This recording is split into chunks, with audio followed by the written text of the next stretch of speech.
السلام علیکم ورحمۃ اللہ وبرکاتہ۔ میرا نام بشارت حسین مغل ہے۔ آج کی ویڈیو میں ہم بات کریں گے کہ اللہ تعالیٰ تمام جہانوں کا مالک ہے۔ ان تمام جہانوں سے مراد کیا ہے؟ تمام جہانوں میں زمین، چاند، سورج، آسمان وغیرہ بھی داخل ہیں، اور مختلف مخلوقات، فرشتے، جن، انسان اور حیوانات وغیرہ بھی۔ رب اس ذات کو کہتے ہیں جو درجہ بدرجہ اور مرحلہ بمرحلہ کسی چیز کی پرورش اور دیکھ ریکھ کرے۔ اللہ کو رب العالمین کہہ کر اس طرف اشارہ ہے کہ تمام عالم ہر لمحہ خدا کی ربوبیت کا محتاج ہے۔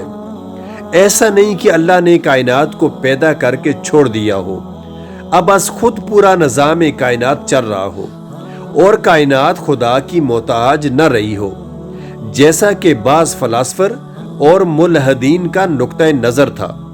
اسی غلط خیال کی تردید کے لیے قرآن مجید نے اللہ تعالیٰ کی شان ربوبیت کا بار بار ذکر کیا ہے۔ اس ویڈیو میں بس اتنا ہی۔ اگر آپ کو یہ ویڈیو پسند آئے تو اس کو لائک اور شیئر کر دیں، اور چینل کو سبسکرائب اور ایک اچھا سا کامنٹ بھی ضرور کر دیں۔